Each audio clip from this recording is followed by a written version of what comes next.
Movie के starting में हम एक घर देखते हैं जो स्पेन में होता है। वो घर जहाँ 40 साल पहले 6 बच्चे गायब हो चुके थे और आज 40 साल बाद यूएस से एक फैमिली वहाँ रहने आते हैं। सुबह होती है और हम रेजिना को देखते हैं। रेजिना अभी अभी सोकर उठती है। उधर मार्क अपने छोटे बेटे पॉल को जूस पीने को बोलता है। तभी पॉल की मॉम मारिया वहाँ आती है। पॉल दौड़कर मॉम के पास जाता है और पेंसिल के बारे में पूछता है। मॉम पॉल को एक बॉक्स देती है जिसमें ढेर सारा कलर पेंसिल्स होते हैं। पॉल उसे देखकर खुश हो जाता है। थोड़ी देर बाद पॉल अपने डैड के साथ स्कूल के लिए निकल जाता है। मारिया अपने घर के कामों में बिजी हो जाती है। मॉम रेजिना को उसके रूम पेंट करने के लिए याद दिलाती है। रेजिना को स्विमिंग प्रैक्टिस के लिए जाना था तो वो वहां से चली जाती है। नेक्स्ट सीन में हम रेजिना को स्विमिंग करते हुए देखते हैं। रेजिना को वहाँ एक लड़का मिलता है जिसका नाम कार्लोस था। वो उसके साथ थोड़ा फ्लर्ट करता है। रेजिना भी उसके साथ फ्रेंडली हो जाती है और वो दोनों बातें करने लगते हैं। नेक्स्ट सीन में हम देखते हैं कि घर पे पार्टी चल रही होती है जहाँ मार्क, मारिया और उसके फ्रेंड्स होते हैं। उस पार्टी में मार्क के डैड एल्बर्ट रू भी आए होते हैं जो एक डॉक्टर होते हैं। फिर अचानक से मौसम खराब हो जाती है और तब तक पार्टी भी खत्म हो चुकी थी और सब अपने अपने घर चले जाते हैं। इधर मारिया किचन में बिजी हो जाती है और पॉल अपनी ड्राइंग पेंसिल के साथ ड्राइंग बना रहा होता है और रेजिना अपनी बाथटब में नहा रही होती है। तभी अचानक लाइट फ्लिकर करने लगता है और फिर तभी घर के बाहर एक आदमी को देखते हैं जो बहुत देर से घर की तरफ देख रहा होता है। अगली सुबह सब अपने अपने काम के लिए निकल जाते हैं। मार्क पॉल को लेकर उसके स्कूल के लिए लेकर जाता है। रास्ते में बहुत ट्रैफिक होता है। दोनों कार में बैठे हुए होते हैं और फिर बोर होते हैं, इसीलिए वो एक गाना गाने लगते हैं। तभी अचानक मार्क को एक अजीब सी अटैक आती है। हमें दिखाया जाता है कि मार्क को अपने बचपन की चीज़ें याद आने लगती है, बहुत अजीब सी चीज़ें जिसमें वो दौड़ रहा होता है। उसकी हालत बहुत ख़राब होने लगती है। लोग इकट्ठा हो जाते हैं और उसे लेकर हॉस्पिटल जाते हैं। हॉस्पिटल में हम मार्क के डैड एल्बर्ट रू को देखते हैं जो वहाँ के डॉक्टर होते हैं और उनसे हमें पता चलता है कि मार्क को हॉन्टिंगटन डिजीज होती है जो शायद 10 साल बाद फिर से देखने को मिलती है। पर एल्बर्ट रू इसे उतना सीरियसली नहीं लेने बोलते हैं और सब नॉर्मल बताते हैं।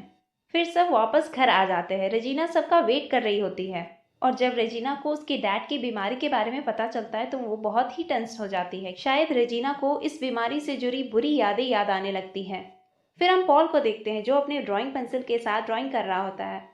अचानक से उसका एक पेंसिल बेड के नीचे अपने आप चला जाता है जहाँ पे बहुत ही अंधेरा था। पॉल थोड़ा डर जाता है। फिर हम देखते हैं कि पॉल के पापा मार्क वहाँ आते हैं और पॉल को सुलाकर वहाँ से जाने लगते हैं। पॉल अंधेरे में रखे एक खिलौने को देखता है जो खुद ब खुद ऑन हो जाता है और चलने लगता है, जिसकी वजह से पॉल डर जाता है और वो बाहर आ जाता है और फिर से अपने कलर पेंसिल्स को लेकर ड्राइंग करने लगता है। रेजिना वहाँ आती है और उससे पूछती है कि तुम अभी तक सोई नहीं। पॉल बताता है कि उसे अंधेरे से बहुत डर लग रहा था, इसीलिए वो अभी तक नहीं सोया। वो बताता है कि कैसे अंधेरे ने उसके पेंसिल को निगल लिया।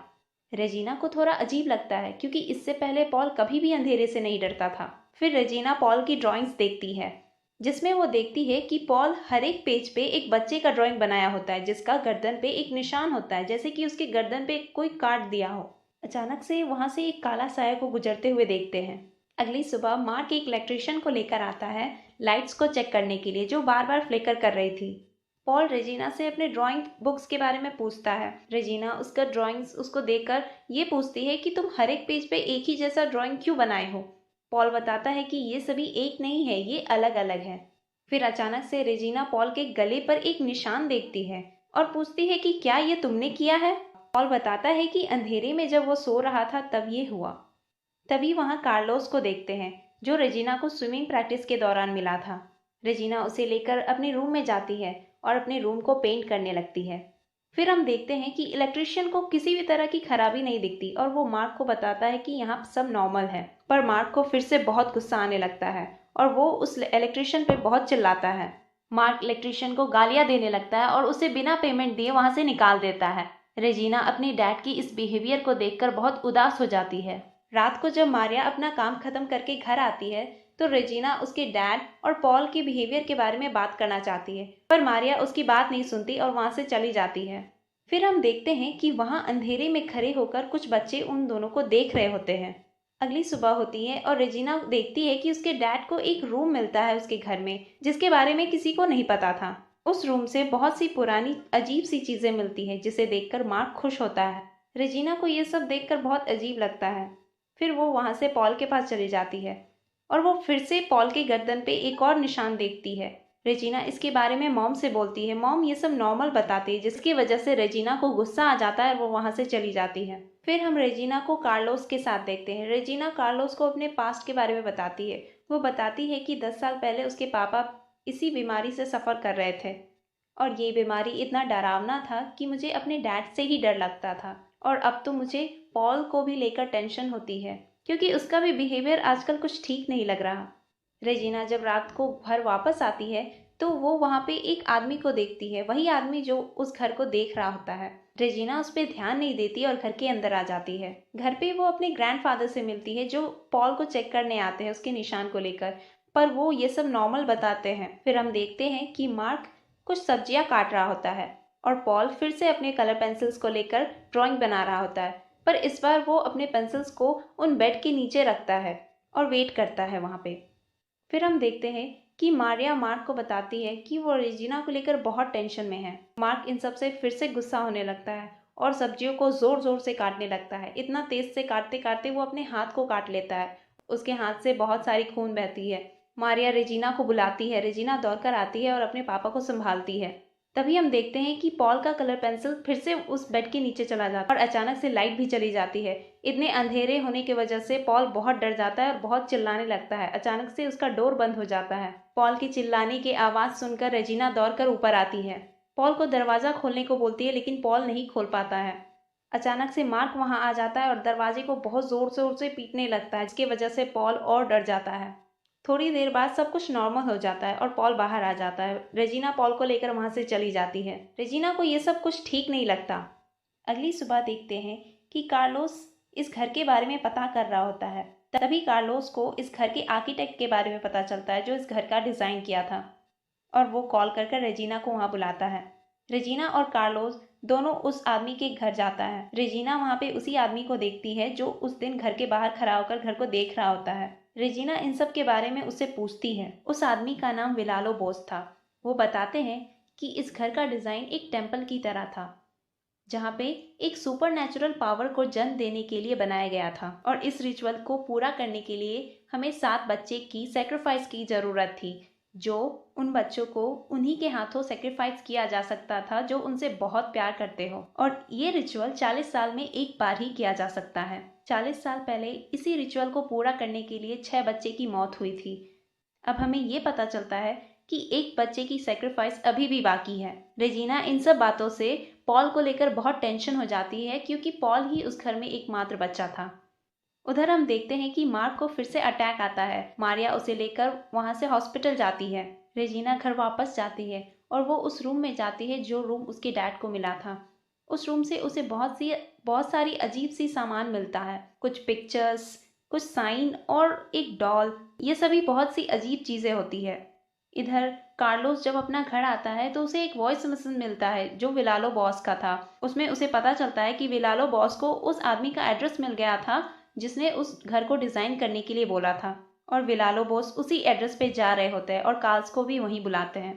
फिर हम देखते हैं रेजिना अपने ग्रैंडफादर के घर जाती है ताकि रेजिना अपने ग्रैंडफादर को कन्विंस कर सके कि उसके मॉम डैड को घर पे जाने से मना कर सके। तभी कार्ल्स का कॉल आता है और वो रेजिना को उसी एड्रेस के बारे में बताता है। तभी रेजिना को पता चलता है कि ये एड्रेस उसके ग्रैंडफादर का ही है। रेजिना समझ जाती है कि इन सभी चीज़ों के पीछे उनके ग्रैंडफादर ही है। रेजिना अपने ग्रैंडफादर के रूम के अंदर जाती है और वहाँ पे उसे बहुत सारी अजीब चीज़ें मिलती है, जिस तरह की चीज़ें उसे उस रूम से मिली थी। उसी समय ग्रैंडफादर वहाँ आ जाते हैं और रेजिना को एक कुर्सी से बांध देते हैं और वो बताते हैं कि 40 साल पहले इस रिचुअल को उन्होंने ही स्टार्ट किया था जिससे वो सुपर नेचुरल पावर्स को जन्म दे सके। वहाँ से हमें ये भी पता चलता है कि जो 7वां बच्चा था वो और कोई नहीं मार्क था, रेजिना के डैड। एल्बर्ट बताते हैं कि इस रिचुअल में वो ही अपने बच्चे को सेक्रीफाइस कर पाता जो उनसे प्यार करता। वो बताते हैं कि 40 साल पहले इस रिचुअल को पूरा करते वक्त उन्हें ये पता चला कि वो अपने बेटे से उतना प्यार नहीं करते, इसी वजह से उसका बेटा बच गया। ग्रैंडफादर ने 40 साल वेट किया ताकि इस रिचुअल को फिर से पूरा कर सके। इसीलिए ग्रैंडफादर ने मार्क को और उसकी फैमिली को फिर से उसी घर में बुलाया। उधर हम देखते हैं कि मार्क को फिर से अटैक आता है। मारिया पॉल को लेकर एक रूम में बंद हो जाती है ताकि वो मार्क से बच सके। मार्क दरवाजे को जोर जोर से पीटता है और उसे खोलने को बोलता है। मारिया मार्क को अपने मेडिकेशन लेने को बोलती है।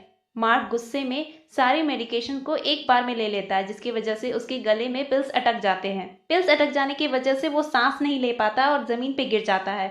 मारिया वहां आती है और एक पेन को लेकर उसके गले में छेद करने का कोशिश करती है ताकि वो सांस ले सके। उधर हम देखते हैं रेजिना ग्रैंडफादर से रिक्वेस्ट कर रही होती है कि वो ऐसा ना करे और बहुत रोती है। ग्रैंडफादर को ये रियलाइज होता है कि मार्क को सबसे ज्यादा प्यार करने वाला रेजिना ही है, यानी कि मार्क का सेक्रीफाइस रेजिना के हाथों ही हो सकती थी। इसीलिए ग्रैंडफादर रेजिना को वहां से जाने को बोल देते हैं। रेजिना दौड़कर अपने घर जाती है, कैसे भी करके वो अपने घर पहुंचती है। रेजिना अपने मॉम के हाथ में पेन देखकर बहुत डर जाती है। मारिया उसे समझाती है कि यहाँ क्या हुआ था। रेजिना फिर मॉम की हेल्प करने लगती है और पेन को अपने हाथ में लेकर वहां छेद करने लगती है। रेजिना कैसे भी करके अपने हाथों से डैड के गले में एक छेद करती है। रेजिना को पेन की कैप की जरूरत थी ताकि वो उस होल में डाल सके, जिसकी वजह से ज्यादा खून बाहर ना आए, पर शायद घर में छिपी उस डार्कनेस ने उस पेन के कैप को वहां से हटा दिया था, जिसकी वजह से मार्क के गले से बहुत सारी खून निकल जाती है और वो वहीं मर जाता है। और 40 साल पहले अधूरा रिचुअल रेजिना के हाथों आज पूरा हो जाता है। उस डार्कनेस में सुपर नेचुरल पावर्स का जन्म हो जाता है और एक एक कर सभी को मार देता है। रेजिना और पॉल कैसे भी कर उस घर की विंडो को तोड़कर वहां से निकलती है। तभी कार्ल अपनी कार को लेकर वहां पे आता है और वो दोनों को बिठाकर वहां से चला जाता है। पर शायद ये भी डार्कनेस का एक ट्रिक था, वो कार्ल नहीं था। थोड़ी देर बाद हम देखते हैं कि असली कार्ल वहां आता है। डार्कनेस रेजिना का आवाज निकालकर उसे घर पे बुलाता है और उसे मार डालता है। फिर हम देखते हैं कि डार्कनेस रेजिना और पॉल को भी लेकर उस डार्क टनल में चला जाता है और मूवी यही खत्म हो जाती है। सो गाइस, अगर आपको ये वीडियो अच्छा लगा हो तो वीडियोस को लाइक करना और चैनल को सब्सक्राइब करना।